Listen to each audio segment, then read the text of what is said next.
Méritocratie germanique et héritage du fils aîné. Si la société germanique est foncièrement méritocratique, ce n'est pas que les Allemands aient un plus grand sens de la justice sociale et de la reconnaissance du travail de l'individu qu'ailleurs, mais c'est avant tout que par un principe organique de rééquilibrage énergétique, la méritocratie était fondamentale à l'équilibre de la communauté car une partie de la société germanique avait basé ses règles d'héritage sur la reprise des affaires familiales et des biens par le fils aîné. Cet héritage de l'outil de travail paternel et des terres par le fils aîné entraîne obligatoirement la conservation au sein de la société germanique de la méritocratie, car permettant par rééquilibrage de ne pas léser les cadets méritants qui pouvaient par leur courage, leur valeur professionnelle et leur intelligence progresser socialement et par là compenser l'absence d'héritage familial.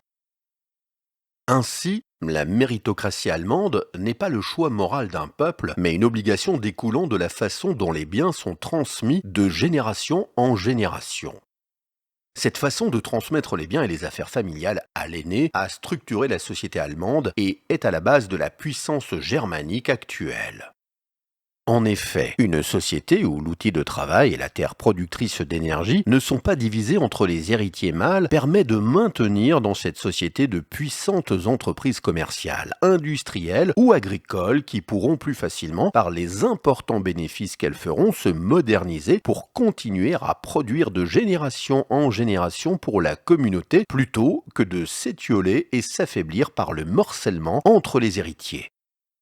Ces grosses structures productrices allemandes furent et sont encore les éléments les plus puissants de la société germanique, car elles constituaient pour les hommes qui les dirigeaient le réel pouvoir décisionnaire de la société germanique, choisissant par les corporations qui les représentaient les hommes politiques, les princes et les nobles qui les administraient, les défendaient et leur étaient subordonnés.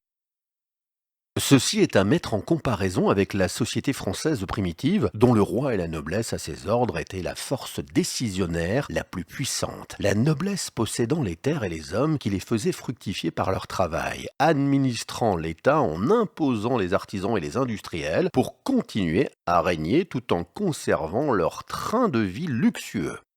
Dans la société française, la méritocratie n'avait donc aucune réelle valeur, car l'ordre social était maintenu par un puissant système de caste où chacun restait à sa place grâce à une administration centrale extrêmement performante qui régissait tout l'État.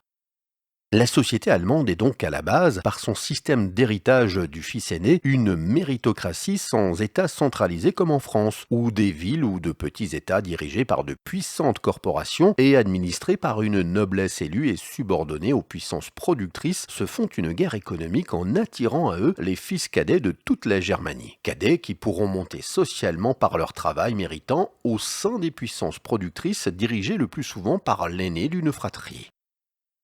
Ce système germanique d'héritage de l'aîné entraînant la méritocratie pour les cadets est ainsi à la base du morcellement administratif de l'Allemagne moderne et de son système politique et social basé sur le consensus entre les États et les partis politiques, mais est aussi à la base de la force industrielle et innovante allemande, directement issue de la concurrence économique entre toutes ces villes et ces régions indépendantes, qui forçait les entreprises familiales à attirer à elles les meilleurs éléments issus des cadets déshérités pour faire fructifier ces structures productrices afin de survivre à la concurrence.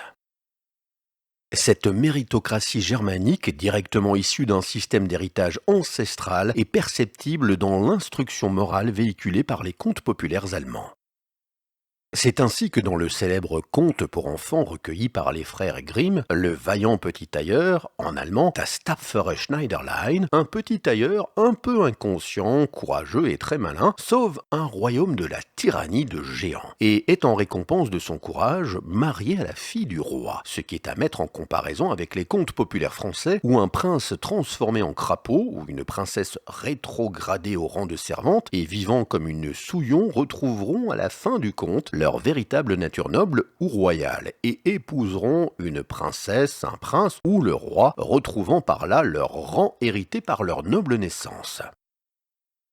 Alors que la culture populaire allemande véhicule la méritocratie dans ses contes pour motiver à la réussite les jeunes garçons, la culture populaire française a tendance à encenser la stabilité de la hiérarchie de castes ancestrales en accord avec la structure centralisée de la France.